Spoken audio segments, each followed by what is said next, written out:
नमस्कार दोस्तों हमारे चैनल आरोग्य आयुर्वेद में आपका स्वागत है। दोस्तों मैं वैद्य हिमांशु दीक्षित आज आपको आयुर्वेद के अनुसार स्वस्थ सूत्र यानी कि हेल्थ टिप्स बताने वाला हूँ। ये सूत्र ऐसे हैं, अगर इन्हें आपने अपने जीवन में उतार लिया तो काफ़ी हद तक आप स्वस्थ रहेंगे और निरोगी रहेंगे। तो कृपया करके इन्हें आप ध्यान से सुने और हो सके तो कहीं लिख लें, क्योंकि ये बहुत ही आसान सूत्र हैं लेकिन बेहद उपयोगी हैं। तो सबसे पहला सूत्र हमारा क्या आता है? प्रतिदिन सुबह जल्दी उठें। इसके साथ ही 3 से 4 किलोमीटर पैदल चलें और हो सके तो शाम को भी थोड़ा सा टहलने का प्रयास करें। दूसरा जो हमारा सूत्र आता है वो क्या आता है? हमेशा भोजन शांति से करें और हंसते हुए करें। तीसरा हमारा सूत्र क्या आता है? भोजन को हमेशा आराम से करें और अच्छे से चबा कर करें, कभी भी जल्दबाजी में ना करें, तो वो आपको अच्छी तरीके से लगेगा।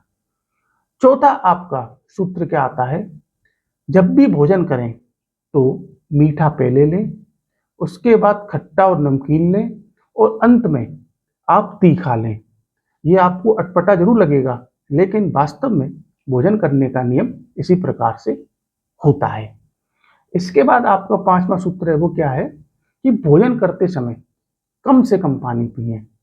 हाँ, अगर आप रूखा या कड़ा भोजन कर रहे हैं तो 2 से 4 घूंट पानी ले सकते हैं। इसके बाद आपका छठा सूत्र है वो क्या है?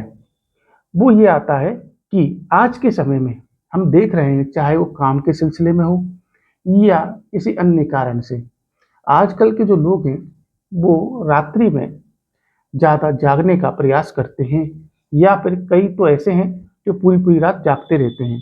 तो देखिए, आयुर्वेद के अनुसार जब हम रात्रि में सोते नहीं हैं, जागते रहते हैं, तो होता क्या है, हमारे में शरीर के अंदर वात वृद्धि हो जाती है, जिसके कारण कि हमारा जो शरीर है वो रुक्ष हो जाता है। इसलिए हमको क्या करना चाहिए? हमको भले ही थोड़ी देर सही, लेकिन रात्रि में सोना अवश्य चाहिए। इसके बाद सातवां जो हमारा सूत्र आता है वो क्या आता है? वो ये आता है कि हमें भले ही 10 मिनट सही, लेकिन डेली व्यायाम करना चाहिए।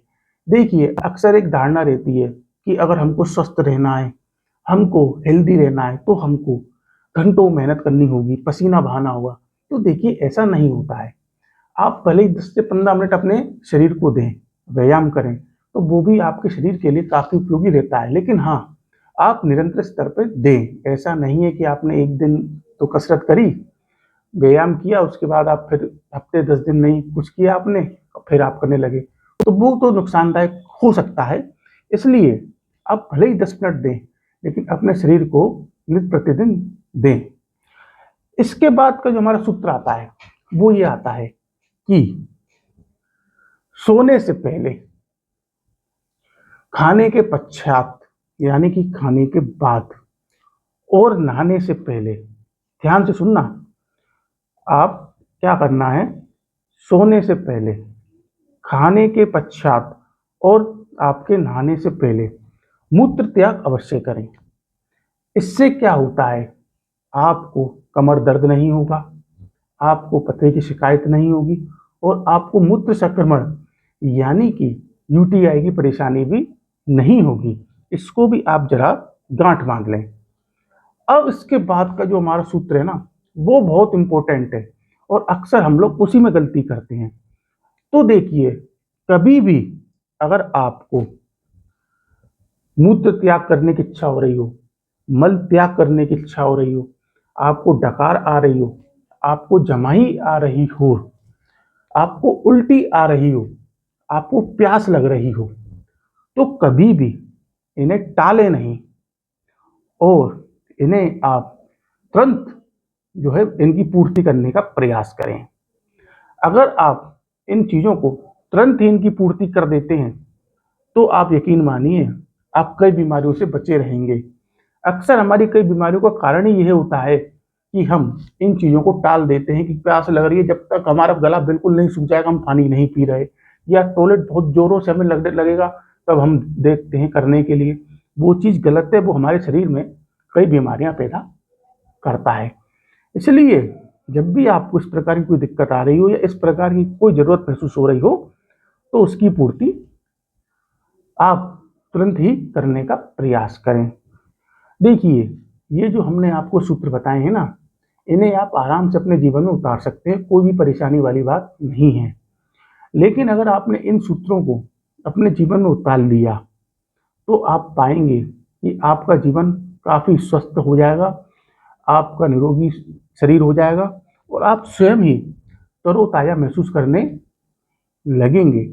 हाँ, हो सकता है इन आदतों में ढालने में आपको कुछ समय लगे, लेकिन जब एक बार आप इन आदतों को अपने जीवन में उतार लेंगे ना, तो आप स्वयं कहेंगे कि हाँ, अब मैं बदलाव महसूस कर रहा हूँ या कर रही हूँ। तो देखिए, हमारा उद्देश्य ही आयुर्वेद के माध्यम से आपको परेशानियों के बारे में जानकारी प्रदान करना है, आपको शरीर को स्वस्थ रखना है। अगर आपने अभी तक हमारे चैनल को सब्सक्राइब नहीं किया है, अभी तक आप हमारे साथ नहीं जुड़े, तो आप अवश्य जुड़िए, क्योंकि हम कोई भी भ्रामक जानकारी नहीं देते हैं। हम बहुत ही आसान शब्दों में अपनी बात रखते हैं और बहुत ही ईमानदारी से अपनी बात कहते हैं, जिसमें किसी प्रकार का कोई पेड प्रमोशन नहीं होता है, किसी प्रकार की कोई भ्रांति नहीं होती है, किसी प्रकार का कोई मिसगाइड नहीं होता है। हम सिर्फ आपको वही बात बताते हैं जो हमने पढ़ी होती है, जो किताबों में लिखी होती है। भ्रामक जानकारी हम नहीं देते हैं, क्योंकि हम चाहते हैं कि आप आयुर्वेद को जानें, आयुर्वेद से अपने शरीर को स्वस्थ लाभ प्रदान करें, और इसीलिए हम इस मार्ग पर आगे बढ़ रहे हैं और चाहते हैं कि आप ज़्यादा से ज़्यादा हमारे साथ जुड़ें और आयुर्वेद के माध्यम से अपने शरीर को स्वस्थ रखें। अतः आप हमें सब्सक्राइब अवश्य करें, ताकि आसान शब्दों में आप जानकारी प्राप्त कर सकें। हम आगे भी इसी प्रकार की जानकारी आपको प्रदान करते रहेंगे और आपको स्वस्थ लाभ प्रदान करने की कोशिश करते रहेंगे। ऐसे ही हम आगे वीडियो बनाकर आपके साथ जुड़े रहेंगे। तब तक के लिए नमस्कार।